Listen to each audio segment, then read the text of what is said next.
Hello students, मैं Akhilesh. Welcome to BSc classes. I hope आप सभी अच्छे होंगे। तो क्लास स्टार्ट करने से पहले मैं आपको एक इन्फॉर्मेशन देना चाहता हूं। तो इस यूट्यूब चैनल पर BSc first semester and third semester physics, chemistry and mathematics की क्लासेस आ रही हैं। तो आप इस चैनल को सब्सक्राइब कर लीजिए और अपने फ्रेंड्स के साथ शेयर कर दीजिए। तो ये क्लास है हमारी बीएससी फर्स्ट सेमेस्टर केमिस्ट्री की, लेक्चर नंबर 4। इसमें हम पढ़ेंगे वंडरवॉल फोर्सेस। लेकिन ये क्या होता है, ये पढ़ने से पहले हमें कुछ कंसेप्ट समझना पड़ेगा, जिससे हम ये समझेंगे कि ये आखिर वंडरवॉल फोर्स कहाँ से आया। तो सबसे पहले हम लोग स्टेट्स की बात करेंगे, ठीक, अवस्थाओं की। तो एक होती है आपकी सॉलिड, दूसरी होती है आपकी लिक्विड,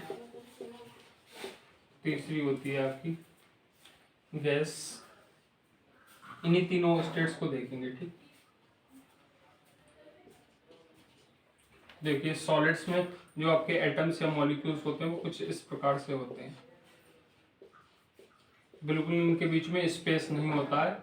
ये अपने ही पोजीशन पर सिर्फ वाइब्रेट कर पाते हैं, मूव नहीं कर पाते। ओके, तो इस प्रकार से आपके सॉलिड्स के बीच में मॉलिक्यूल्स और एटम्स होते हैं, ठीक। लिक्विड्स में कैसे होते हैं? तो लिक्विड्स में थोड़ी सी दूरी पे होते हैं, इस तरह से लिक्विड्स में थोड़ी दूरी पर होते हैं, और गैसेस में और भी ज़्यादा दूरी पर होते हैं, इस प्रकार से, ठीक। तो इन एटम्स या फिर मॉलिक्यूल्स के बीच में एक इंटरमॉलिक्यूलर फोर्स लगता है। इंटर मॉलिक्यूलर फोर्स लगता है। इन जो एटम्स या मॉलिक्यूल्स हैं सॉलिड्स के अंदर, लिक्विड्स के अंदर और गैसेस के अंदर, इनके बीच इंटरमॉलिक्यूलर फोर्स लगता है, जो कि सॉलिड के अंदर सबसे ज़्यादा स्ट्रांग होता है, ठीक। क्यों होता है? क्योंकि एटम्स और मॉलिक्यूल्स बिल्कुल पास पास में हैं, ठीक। उनके बीच में बिल्कुल भी जगह नहीं है। वो अपनी जगह पे ही सिर्फ वाइब्रेट कर पा रहे हैं, या कहें ऑसिलेट कर पा रहे हैं। वाइब्रेट ज़्यादा ठीक है, ठीक। अपनी ही जगह पे वो हिलते रहेंगे, कहीं मूव नहीं कर पाएंगे। लिक्विड्स के जो एटम्स मॉलिक्यूल्स हैं वो मूव कर सकते हैं, फ्रीली मूव कर सकते हैं, क्योंकि इनके बीच में डिस्टेंस है। तो इसका मतलब ये है इंटरमॉलिक्यूलर फोर्स जो इनके बीच में है वो कैसा है? थोड़ा सा वीक है, इसके कंपेरिजन में थोड़ा सा कम है।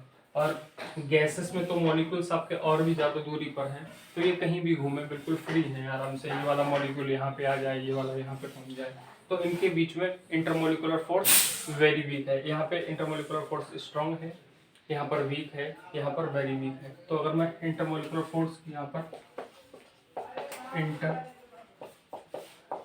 इंटरमॉलिक्यूलर फोर्स का यहाँ पे अगर अरेंजमेंट दूँ, तो इसमें इंटरमॉलिक्यूलर फोर्स सबसे ज़्यादा होगा। इससे सॉलिड से कम लिक्विड में होगा, और लिक्विड से भी कम गैसेस में होगा। तो ये साइन मैथमेटिक्स वाले स्टूडेंट तो जानते होंगे, और शायद केमिस्ट्री वाले भी जानते होंगे। जिस साइड में ये इस तरह से होता है, इस तरह से जो ओपन माउथ होता है, आप ऐसे समझिए ये ओपन माउथ होता है, वो बड़ा होता है, ठीक। ऐसे इससे ज़्यादा बड़ा ये वाला है, और इससे भी ज़्यादा बड़ा ये वाला है। किस रेफरेंस में है, किस तरीके से है? तो इंटरमॉलिक्यूलर फोर्स में। इंटरमॉलिक्यूलर फोर्स इन मॉलिक्यूल्स के बीच में सबसे ज़्यादा है, इसमें इस वाले से कम है, और इस वाले से भी कम गैसेस में है। तो आपका इंटरमॉलिक्यूलर, अब यहाँ पे जो वर्ड बार बार आ रहा है इंटरमॉलिक्यूलर फोर्स, तो ये क्या होता है? तो इंटरमॉलिक्यूलर फोर्स एक ऐसा फोर्स होता है, या ये कहें ये force of attraction and repulsion होता है। और किसके बीच में होता है? तो एटम्स और मॉलिक्यूल्स के बीच में होता है।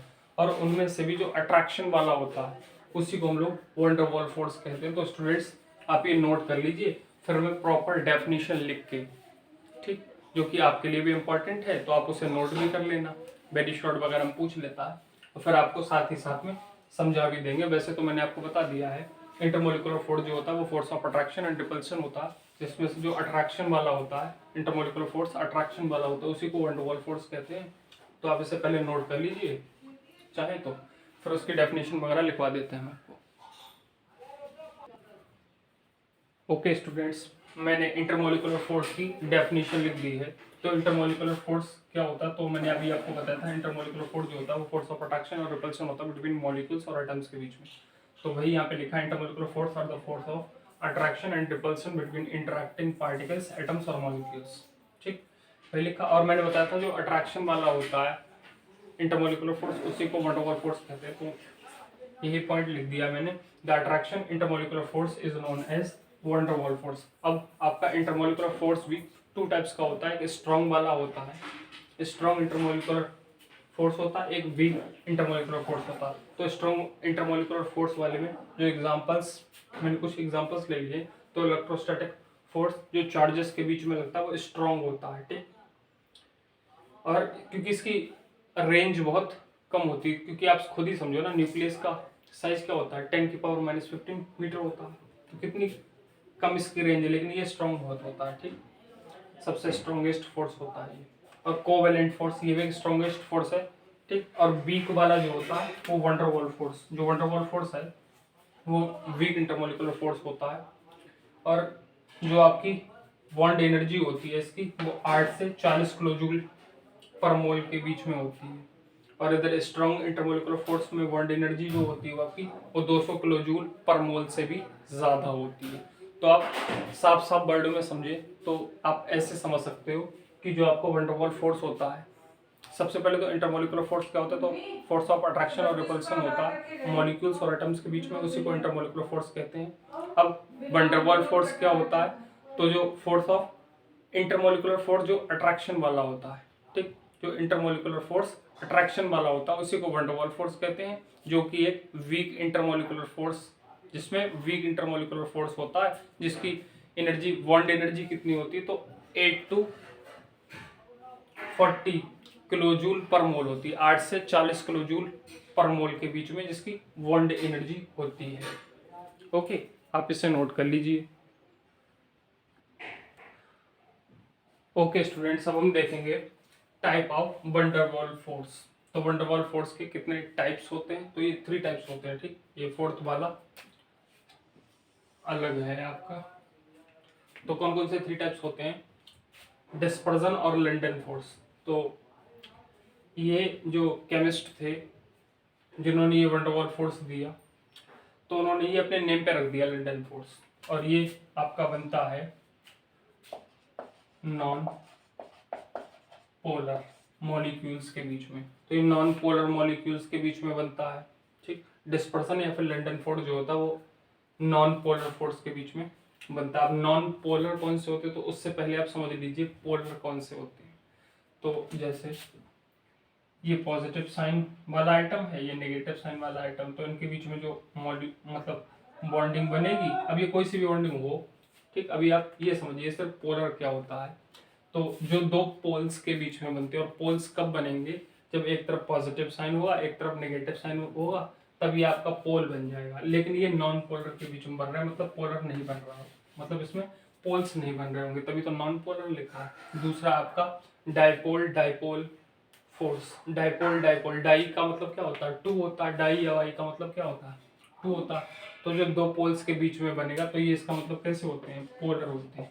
पोलर का भी आपको मैंने मतलब समझा था। तो ये पोलर पोलर मॉलिक्यूल्स या एटम्स के बीच में बनेंगे। अब इंड्यूस्ड डाइपोल फोर्स कौन सा होगा, तो इंड्यूस्ड मतलब ये पोलर नहीं होगा, लेकिन ये पोलर है, डाइपोलर। डाइपोल लिखा, तो ये तो डाइपोलर आपका होगा ही। तो 2 पोल्स इसमें बनेंगे, लेकिन इसमें नहीं बनेंगे। तो ये एक इसमें नॉन पोलर एटम से फिर मॉलिक्यूल्स होगा इंड्यूस्ड वाला, और एक होगा आपका पोलर, ठीक। अगर ये आपको अभी समझ में नहीं आ रहा जो मैंने ब्रैकेट्स में लिखा, तो आप डरना नहीं, ठीक।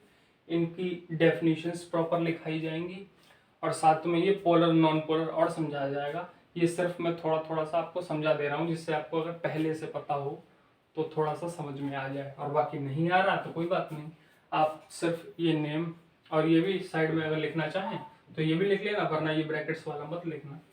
इंड्यूस्ड डाइपोल फोर्स देखेंगे तो एक आपका नॉन पोलर होगा, एक पोलर एटम या फिर मॉलिक्यूल होगा, और इसे इंड्यूस्ड किया जाएगा। ये मतलब पोलर होगा नहीं, लेकिन इसे पोलर बनाया जाएगा, ठीक। कैसे बनाया जाएगा वो तो मैं आपको थ्योरी में बताऊंगा। और फोर्थ जो आपको एक फोर्स पढ़ना है वो है हाइड्रोजन फोर्स, ठीक, या फिर हाइड्रोजन बॉन्ड। हाइड्रोजन बॉन्ड ठीक है, फोर्स नहीं, हाइड्रोजन फोर्स, ठीक। तो हाइड्रोजन फोर्स जैसे H और Cl के बीच में बनता है, तो एक जो होगा वो मोस्ट इलेक्ट्रोनेगेटिव होगा। मोस्ट इलेक्ट्रोनेगेटिव का मतलब इलेक्ट्रॉन खींचने में ये अपनी तरफ बहुत तेज होगा, ठीक।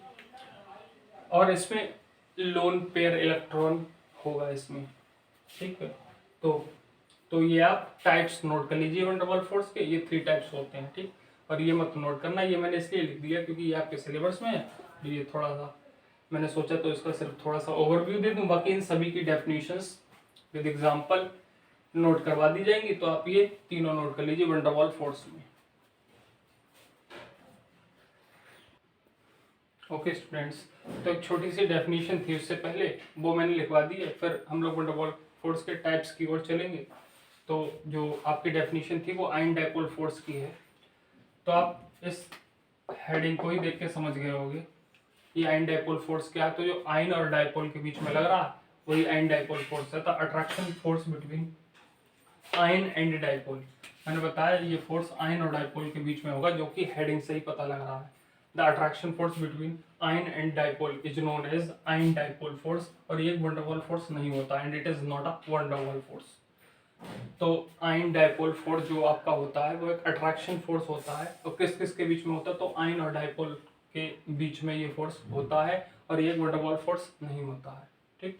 तो हम लोग फर्स्ट हेडिंग देखेंगे क्या, dispersion force and London force, जो कि फर्स्ट था, मतलब फर्स्ट वाला हमारा type of van der Waals force था, डिस्पर्सन फोर्स और लैंडन फोर्स। तो ये क्या होता है, एटम्स और नॉन पोलर मॉलिक्यूल्स जो होते हैं, नॉन पोलर मॉलिक्यूल्स का क्या मतलब होता है, जो आपके एटम्स होते हैं, ठीक है। तो स्टूडेंट्स आप देखिए, जो आपके एटम्स होते हैं, ठीक, वो कैसे होते हैं, इलेक्ट्रिकली न्यूट्रल होते हैं। जो आपके एटम्स होते हैं वो कैसे होते हैं, इलेक्ट्रिकली न्यूट्रल होते हैं, मतलब उस पर कोई चार्ज नहीं होता। जैसे आप सोडियम को ले लीजिए, इसका एटॉमिक नंबर 11 होता है, ठीक, इसका एटॉमिक नंबर 11 होता है। तो ये इलेक्ट्रिकली न्यूट्रल है ना, जब तक आपसे कोई इलेक्ट्रॉन नहीं दोगे या कोई इलेक्ट्रॉन नहीं लोगे, ठीक, उससे पहले ये कैसा होगा, इलेक्ट्रिकली न्यूट्रल होगा। और इलेक्ट्रिकली न्यूट्रल होगा इसका मतलब क्या होगा कि ये नॉन पोलर होगा, ठीक। पोलर तो तब बनेगा जब इस पर कोई चार्ज वगैरह आएगा। तो एटम्स और नॉन पोलर मॉलिक्यूल जो होते हैं वो कैसे होते हैं, इलेक्ट्रिकली सिमेट्रिक होते हैं। इलेक्ट्रिकली सिमेट्रिक होने से क्या कहना है इनका, जैसे अब इसमें इलेक्ट्रॉन्स जो होंगे किसी भी एटम्स में वो इस तरह से सिमेट्रिकल है, तो इस तरह से होंगे। सिमेट्रिकल का मतलब क्या होता है, एक जैसे होंगे इसमें, है ना, सारी प्रॉपर्टी पूरे एटम की एक ही जैसी होगी। तो वही लिखा इलेक्ट्रिकली सिमेट्रिकल होंगे। तो इन पर जो चार्ज होंगे वो एक बराबर डिस्ट्रीब्यूट होंगे, एक बराबर बटे हुए होंगे, ठीक। Electrically symmetric and have no dipole moment. और डाइपोल मोमेंट तो तब होगा ना जब इस पर कोई चार्ज बनेगा, जैसे इधर पॉजिटिव बन रहा इधर नेगेटिव बन रहा, तो डाइपोल मोमेंट क्रिएट होगा ना। अभी तो जब बराबर बराबर है तो कोई डाइपोल मोमेंट बनेगा ही नहीं। अब क्यों, तो लिखा no dipole moment because electrical charge cloud is symmetrically distributed. मैंने बता दिया कि जो इलेक्ट्रिकल चार्ज होगा, जैसे प्लस हो या फिर माइनस हो किसी एटम्स पर, प्लस माइनस वैसे तो इक्वली डिस्ट्रीब्यूटेड होता है, ठीक, तभी तो न्यूट्रल होंगे। जैसे plus plus plus plus, minus minus minus and minus, इस तरह से प्लस भी इक्वल होंगे और माइनस भी इक्वल होंगे, इसलिए यहाँ पर कोई डाइपोल मोमेंट भी नहीं होगा, और साथ में ये सिमेट्रिकली डिस्ट्रीब्यूटेड भी हैं, ठीक। तो वही लिखा है सिमेट, इन पर जो चार्ज का चार्ज क्लाउड होगा। चार्ज क्लाउड का मतलब प्लस साइन और माइनस साइन, वो कैसा होगा, सिमेट्रिकली डिस्ट्रीब्यूटेड होगा, मतलब बराबर बराबर डिस्ट्रीब्यूट होगा। तो आप समझ गए होंगे डिस्पर्सन और लैंडन फोर्स क्या होता है, ठीक। तो स्टूडेंट्स उसका एक एग्जांपल नोट कीजिए। जैसे आपका एटम एक ये हो गया, ठीक, ये आपका ए वाला एटम हो गया, ऐसे एटम ए हो गया, ये आपका एक एटम यहाँ पे बना लीजिए, ये आपका हो गया एटम बी, ठीक। तो पहले तो आपके एटम्स ऐसे रहे होंगे, लेकिन at any instant the electron cloud of molecule may be distorted. लेकिन क्या हो सकता है कि इलेक्ट्रॉन क्लाउड जो होगा वो अगर दूसरी तरफ शिफ्ट हो गया एटम के, जैसे इस तरह से, ये आपका हो जाएगा एटम ए, ठीक, ये आपका एटम बी, ऐसे लिखिए इसे, एटम ए और एटम बी, ठीक। तो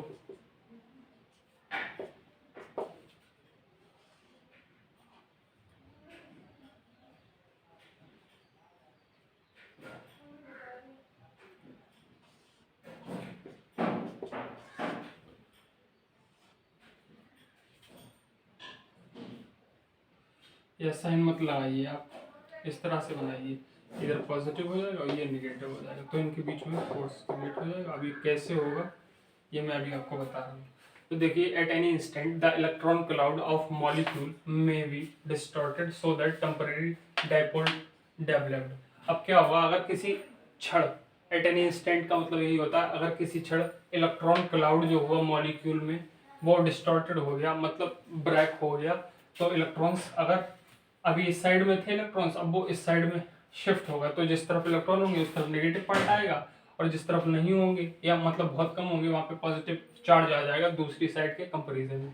ठीक, तो यहाँ पे पॉजिटिव चार्ज है, तो इस वाले मॉलिक्यूल में आपको पता होगा अपोजिट साइन क्या करते हैं, एक दूसरे को अट्रैक्ट करते हैं, जैसे नेगेटिव पॉजिटिव और नेगेटिव एक दूसरे को क्या करेंगे, अट्रैक्ट करेंगे। ठीक, अट्रैक्ट करेंगे, आपके अपोजिट साइंस एक दूसरे को अट्रैक्ट करते हैं, और सेम साइन जो होते हैं वो एक दूसरे को रिपल करते हैं। ठीक, रिपल करते हैं। ठीक, तो आप देखिए एक बार जो एटम ए और एटम बी मैंने बनाया, तो इसमें अगर इस साइड में पॉजिटिव चार्ज है तो इस साइड में कैसा आ जाएगा, नेगेटिव चार्ज आ जाएगा। अब क्योंकि यहाँ पे अपोजिट साइन आ गए तो कैसा यहाँ पे अट्रैक्शन फोर्स लगने लगेगा और ये डाइपोल क्रिएट हो गया। आप देखिए, इस साइड में नेगेटिव चार्ज है और इस साइड में पॉजिटिव चार्ज है, और यहाँ पर पॉजिटिव चार्ज और ये नेगेटिव चार्ज, तो यहाँ पे अट्रैक्शन फोर्स क्रिएट हो जाएगा। इसीलिए यहाँ पे लिखा कि टेम्परेरी डाइपोल डेवलप्ड हो जाएगा आपका। तो स्टूडेंट्स, ये मैंने आपको डिस्पर्सन और लिंडन फोर्स समझा दिया है। बाकी इसके जो 2 पार्ट्स हैं वो हम लोग नेक्स्ट क्लास में देखेंगे। ओके, तो अगर आपको ये क्लास समझ में आई है तो आप इसे लाइक कर दीजिए और शेयर कर दीजिए अपने फ्रेंड्स के साथ। बाकी चैनल को सब्सक्राइब कर लीजिए। Thank you for watching this video students.